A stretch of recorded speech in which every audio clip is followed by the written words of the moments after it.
We've actually set up a small demonstration site here in Whitefield, Maine, and it's right in the woods. People are a bit shocked when they first come that we've set up in the woods and done what we have done.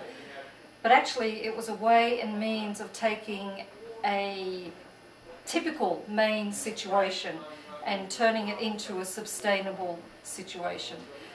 We actually had to cut woods to even make our driveway in and make a pad for the house. So the trees that we cut down were milled here on site. We've got a movable wood mill in and had our trees logged and cut, and they became the basis of our building. So then we had to deal around the materials that we had, the materials that we came by on a recycle level, to try and illustrate just how one could be very sustainable. And actually the Maine woods is a very sustainable place to live. We have a solar efficient home here. The passive solar in winter has been just a godsend as far as the fuel saving consumption. We are concerned about any fuel that we have to use, but of course we're in a cold climate, so we have to. We had to actually cut a sun trap in the woods to grow the gardens. The house is actually set really in the gardens. The gardens grew out of the house, if you like. It's very different to the main concept of having your vegetable paddock down way off into the field. The typical permaculture garden utilises the surrounding area of the house as your more necessary needs are right there at your fingertips, right at your doorstep. So you actually utilise that immediate space for such things as your salad greens and growing your herbs and having your compost pile, having maybe your winter greenhouse, thinking all the time of the 4 seasons and how you're going to access all these areas that are still going to be working areas for you right through the winter as well. So it makes a lot of sense to then get down to permaculture design. Mostly people will call us in to do a design and they're totally overwhelmed of how to place things, how to work with sun and wind angles and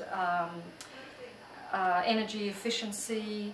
So what we've done here is try to do an example of a very mainstream situation. We've ended up with a very comfortable, aesthetically pleasing house and surrounds. We have a lot of water in our landscape. That's a big part of our particular view of working with nature, and on many levels. And so again, people are quite shocked that we have the big pond right outside the house. You actually shower here, right here in the greenhouse, and can look out into the garden. The steam from the shower actually is very beneficial to the plants in the indoor greenhouse. So all aspects of living are done with the ideal of how can we blend into the natural world. As working artists as well, we find it's a very inspiring sort of atmosphere to be working artists in, obviously. So the house was basically built as a studio space, and it works for us on many, many levels from what Charles and I both do with our time. And we can go away and leave the house. Wow. We were away for 7 weeks last year, and it got to 20 below.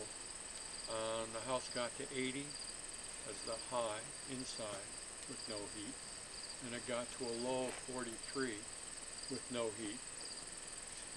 That's like Mollison talking about you do your garden to such a point that you can just walk away and it takes care of itself.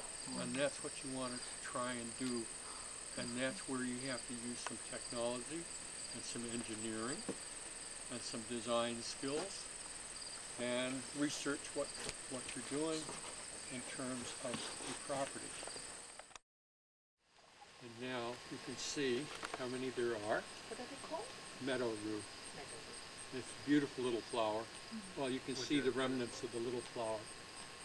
They're really cool. Now there's one near, and there's a couple of them down over there. So it will spread. We've got some huge jack-in-the-pulpits in here.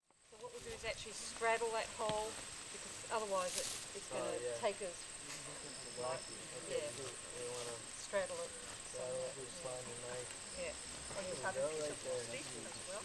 Oh, you have to stake. Yeah. Cool.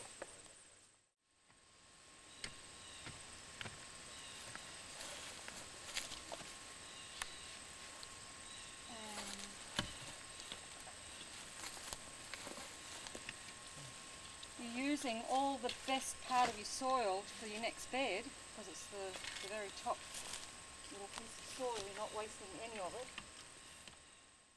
We have a huge one on the front of the drive up there, and they're a beautiful tree. Now, if I was doing this all the way down, obviously you're not going to have enough soil to create the whole bed. Right. But I will just keep doing my contours.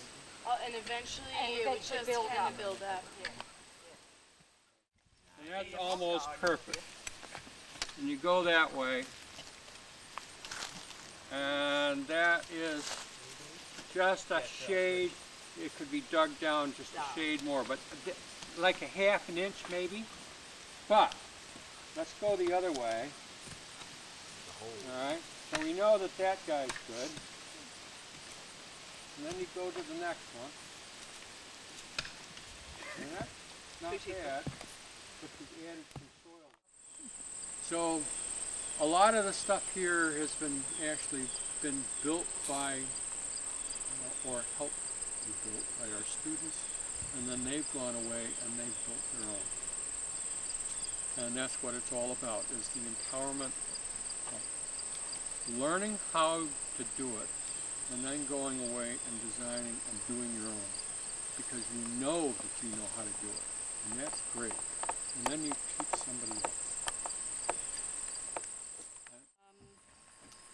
So the spiral is beautiful to work in for a normal backyard situation. You can do some really creative stuff with it. And when we actually created this with a class, one of our class members was so taken with it.